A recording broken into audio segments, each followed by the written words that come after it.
நடத்திய தாக்குதல் கடுமையான கண்டனத்துக்குரியது. அவர்கள் இந்த இவ்வளவு தாக்குதல் நடத்தி அதற்கு பின்னால் அவர்களை அழைத்து பேசியிருக்கிறார்கள். இதை முன்னாடியே செஞ்சுருக்கலாம். அவர்களுடைய கோரிக்கை மிகவும் நியாயமான கோரிக்கை, மாணவர்களுடைய கோரிக்கை மிகவும் நியாயமான கோரிக்கை.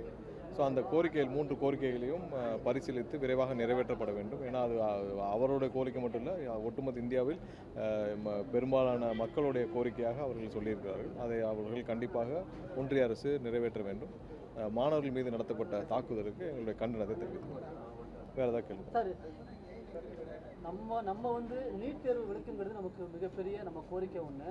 நம்ம தேர்தல் இருக்கே அப்படி சொல்லியிருக்கோம். ஆனால் இதற்கு வந்து ஒரு தமிழக வெற்றி கழகத்தின் தலைவராகவும் முதலமைச்சராகவும் இல்லை, நம்ம முதலமைச்சருக்கு வந்து இது வரைக்கும் கண்டன அறிக்கை தொடர்பாகவும் இந்த கேள்வித்தாள் தொடர்பாகவும் வராது. முதலமைச்சர் அறிக்கை நீட்டு வந்து நமக்கு தேவையில்லை. நீட் தேர்வு மாணவர்களுக்கு எதிரானது, பெற்றோர்களுக்கு எதிரானது. நீட் தேர்வு தேவையில்லை என்பது எங்களுடைய நிலைப்பாடு. அதில் எந்த மாற்று கருத்தும் கிடையாது. ஆனால் இதை கண்டிப்பாக ஒன்றிய அரசினால் தான் இதை தடுக்க முடியும். ஏன்னா போன அரசில் சொன்னாங்க, உதயநிதி சொன்னார், ஒரு ரகசியம் இருக்குன்னு சொன்னார். இந்த மாதிரிலாம் ஒரு பொய்யான கருத்தை நாங்கள் சொல்ல முடியாது. மக்களுக்கு ஒரு பொய்யான நம்பிக்கையை சொல்ல முடியாது. உதயநிதி என்ன சொன்னார், எனக்கு ஒரு ரகசியம் இருக்குது, நாங்கள் வந்து ரத்து செய்யணும், அப்படி பண்ண முடியாது. ஏன்னா அது வந்து ஒன்றிய அரசு நிறைவேற்றியது, அவங்க பார்லிமெண்ட் நிறைவேற்றியது, சுப்ரீம் கோர்ட் கொடுத்த ஆர்டர்னு பேரில். ஸோ அவர்கள்லாம் இதுக்கு ஒரு முடிவை கொண்டு வர வேண்டும். ஸோ அதுக்கான நீட்டு வேண்டாங்கிறது எங்களுடைய கருத்து. அதில் எந்த மாற்று கருத்தும் கிடையாது. நீட்டு மாணவர்களுக்கு கண்டிப்பாக எதிரானது. இதனால் நீட்டுனால ஒரு தரமான குவாலிட்டியான நாங்கள் மருத்துவர்களை உருவாக்குங்கிறது பொய்யாகிவிட்டது. ஏன்னா அதில் நடந்த குளறுபடிகள் இப்போ மட்டும் இல்லை, எல்லா வருஷமும் நடந்த குளறுபடிகள். ஒவ்வொரு வருஷம் நீட்டில் அதிகப்படியான குளறுபடிகள் நடந்திருக்கு. எவ்வளோ ஆயிரக்கணக்கான பேர் வந்து குளறுபடியின் காரணமாக தரமற்றவர்கள் இன்றைக்கி மருத்துவர்களாக சேரக்கூடிய வாய்ப்புகள் அமைஞ்சிருக்கு. இது அனைத்தும் ஒன்றிய அரசுடைய அந்த நிர்வாகத்துடைய முழு ஃபெயிலியர். ஒரு தடவை நடக்கலாம் தப்பு, எல்லா வருஷமும் தவறு நடக்குது என்றால் ஒரு தேர்வை நீங்கள் சரியாக நடத்த முடியாத அளவிற்கு உங்களுடைய நிர்வாகம் இருக்குது. அதற்காக கண்டிப்பாக அந்த தேர்வே தேவையில்லை. அதுலேயும் இவ்வளவு குளறுபடி. கண்டிப்பாக இது அனைத்திற்கும் எங்களுடைய கண்டனத்தை தெரிவிக்கும். முதலமைச்சர் கண்டனம் தெரிவித்தா இன்னும் கொஞ்சம் ஸ்ட்ராங்காக இருக்குன்னு சொல்லிட்டு நிறைய பேர் இல்லை அது கட்சி சார்பாக நாங்கள் எங்களுடைய கண்டனத்தை எங்களுடைய நிலைப்பாடும் எப்பயும் தெரிவித்து விட்டோம். ஸோ இதில் கண்டிப்பாக இதில் எந்த மாற்று கருத்து இல்லை. அதில் எந்த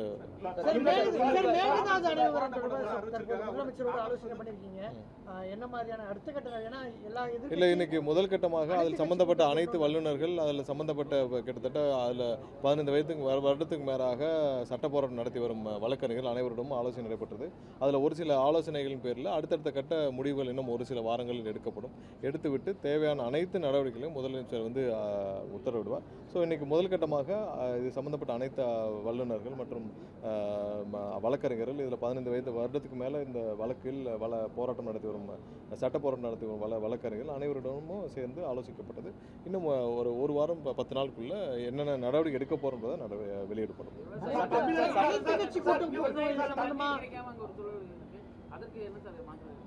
இல்லை, அதில் தேவையான நடவடிக்கைகள் இருக்கிறது தான் பேசிட்டு இருக்கோம். நம்ம வெளியிடுவோம். தமிழகத்தில் நடப்பது சட்ட சாத்தாணி ஆட்சியான்னு சொல்லிட்டு முன்னாள் முதல்வர் வந்து சொல்லியிருக்காரு. விளாத்திக்குளம் எம்எல்ஏ கைது தொடர்பாக ஒரு அறிக்கை. இல்லை, ஒரு விஷயம் எல்லாரும் தெரிஞ்சுக்கணும். விளாத்திக்குளம் எம்எல்ஏ பேசினதை எல்லாரும் பார்த்துருக்கோம். விளாத்திக்குளம் எம்எல்ஏ முதலமைச்சரை வந்து நான் வந்து ஒரு அச்சுறுத்தல், நான் கையை உடைப்போம் இவ்வளோன்னு எல்லாமே பேசலாம். பேசினா வந்து உங்களுக்கு சட்டப்பூர்வமான நடவடிக்கை எடுக்க தான் செய்வார்கள். உங்கள் ஆட்சி காலத்தில், திமுக ஆட்சி காலத்தில் எத்தனை பேர், அதாவது ஒரு ட்வீட்டு போட்டாங்கன்னு எத்தனை பேர் மேலே குண்டாஸ் போட்டாங்க?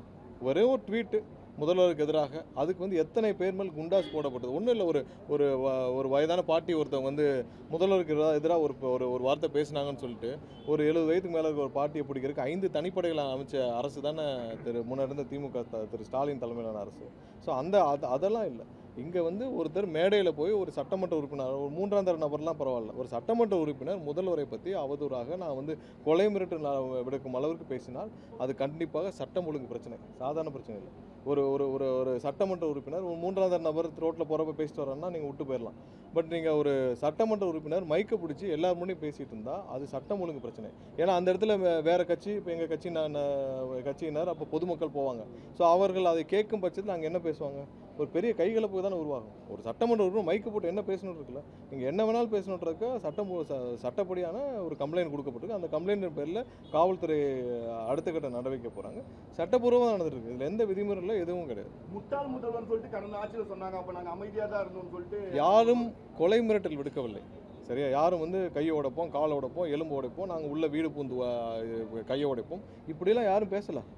அப்படி யாராவது சட்டத்திற்கு எதிராக ஒருத்தருக்கு கொலை மிரட்டல் விடுக்கும் வகையில் பேசி இருந்தால் அது சட்டப்பூர்வமான தப்பு. அதற்கு வழக்குகள் வரும், வரதான் செய்யும். உங்கள் ஆட்சியில் ஒரு ட்வீட்டுக்கு எத்தனை பேர் மேலே குண்டாஸ் லிஸ்ட் எடுத்து பாருங்கள். எத்தனை பேர் மேலே குண்டாஸ் போட்டீங்க? மாப்பிள்ளை சொன்னால் குண்டாஸு, பையனை சொன்னால் குண்டாஸு, அப்போ இருந்த முதல்வர் திரு ஸ்டாலின் அவர்களை சொன்னால் குண்டாஸ் தானே போட்டீங்க. எத்தனை பேர் மேலே கடுமையான வழக்குகள் போட்டீங்க, 30-40 வழக்குகள் போட்டீங்க, எல்லாம் போட்ட செஞ்சீங்கல்ல. இது கொலை மிரட்டல் முதல்வர் மீது விடுக்கப்பட்டால் அது கண்டிப்பாக சட்டவிரோத செயல்.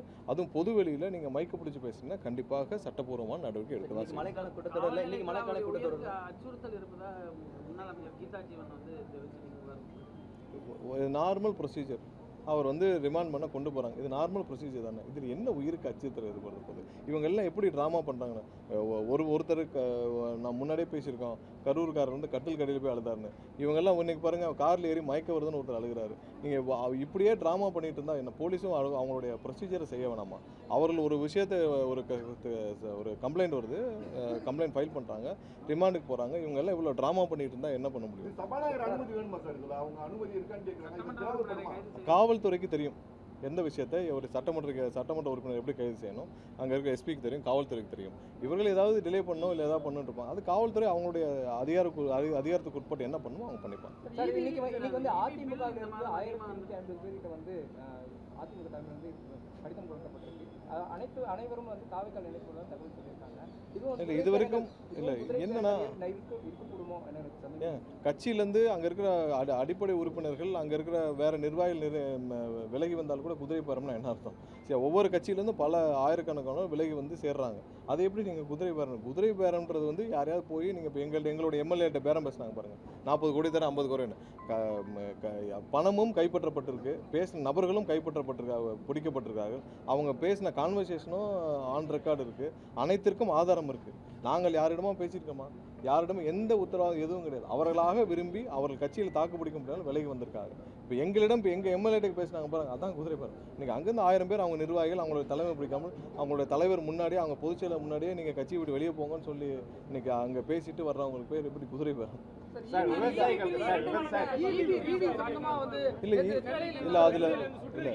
இல்லை அந்த சுற்றறிக்கை பொதுவான சுற்றறிக்கை. அதில் என்னன்னா எல்லாரும் பொதுமக்களுக்கு இடையூறு இல்லாமல் எல்லாரும் திரும்பவும், ஏன்னா நிறைய இடத்துல இந்த மாதிரி சோஷியல் மீடியாவில் வந்துச்சு, ஸ்பெசிஃபிக்காக எந்த கம்ப்ளைண்ட்ஸும் இல்லை. ஏன்னா சோஷியல் மீடியாவில் தொடராக இந்த ஒரு சில ஐடி விங் சம்மந்தப்பட்ட நபர்கள் பரப்பிட்டே வந்தாங்க. அதனால சுற்றறிக்கை பொதுமக்களுக்கு இடையூறு இல்லாமல் எல்லாருக்கும் போய் நீங்கள் இந்த தரமாக செக் பண்ணுங்கள், திரும்பவும் செக் பண்ணுங்கன்னு சொல்லி பொதுவாக விடப்பட்ட சுற்றறிக்கை.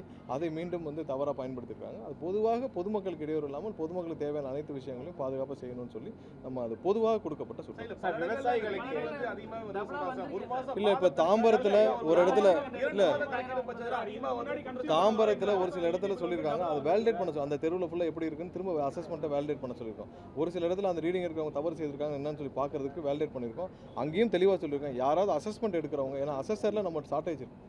அசஸரில் இன்றைக்கி 5500 பேர் இருக்க வேண்டிய இடத்துல 800 பேர் தான் இருக்காங்க. ஸோ அசஸரில் ஷார்ட்டேஜ் இருக்குது. அந்த மாதிரி யாராவது தவறுதலாக எடுத்திருக்கும் பட்சத்தில் அவர் மீது நடவடிக்கை எடுக்கவும் நம்ம உத்தரவிட்டு சொல்லியிருக்கோம். அது சம்மந்தமாக நாளைக்கு காலையில் கூட சிஎம்டி லெவலில் அனைத்து மண்டல அளவுலையும் அந்த நிர்வாக அளவுலையும் வீடியோ கான்ஃபரன்சிங் மூலமாக மீட்டிங் ஏற்பாடு செய்யப்பட்டிருக்கு. யாராவது அசஸ்மெண்ட்டில் தவறு செய்திருந்தால் நீங்கள் திரும்ப ரீஅசஸ்மெண்ட் பண்ண சொல்லியிருக்கோம். ரீஅசஸ்மெண்ட் பண்ணிவிட்டு அசஸ்மெண்ட்டில் தவறு செய்திருந்தால் கண்டிப்பாக கடுமையான நடவடிக்கை எடுக்கும் சொல்லியிருக்கோம். இல்லை எல்லாம் அட்ஜஸ்ட் ஆயிரும்ல. சரி, நீங்கள் எல்லாமே நீங்கள் டிஜிட்டலைஸ்டு, நீங்கள் மீட்டர்ஸும் ஒவ்வொரு ரீடிங்கும் டிஜிட்டலைஸ்டு, அட்வான்ஸாகவும் அது உள்ள டெபாசிட்டாக தான் இருக்க போது. அட்ஜஸ்ட்மெண்ட் ஆகிடும். தவறு செய்திருந்தால் கண்டிப்பாக நடவடிக்கை எடுக்கப்படும் சொல்லியிருக்கோம். ஆல்ரெடி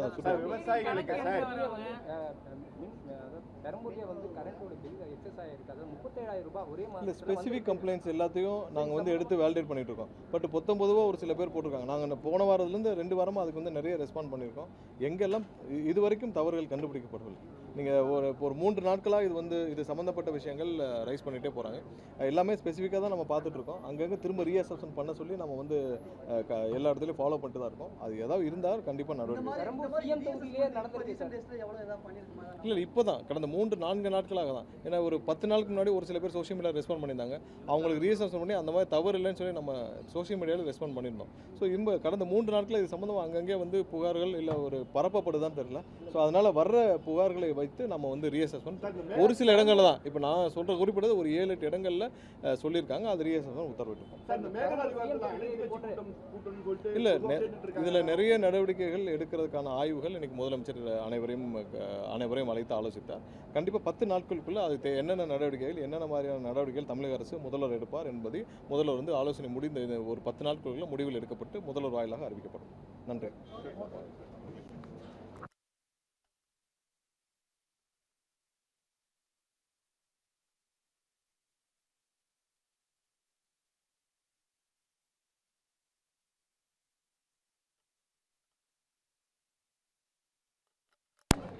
ரெடி ஆடியோ வருதா? ஹலோ அண்ணா ஓகேண்ணா.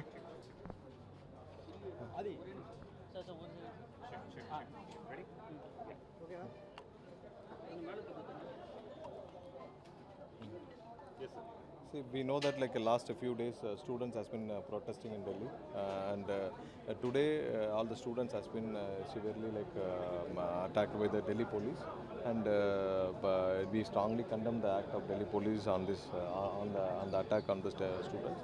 And apart from that, like the central government should call the students. They have already called, but it is too late. But they have to talk to the students and fulfill their request, because it is a genuine request.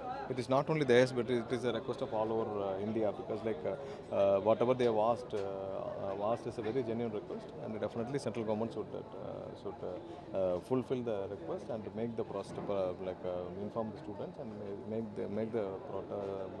get the protest solved as soon as possible. Session there have been issues raised by the MPs regarding NEET. So what is going to be the stand?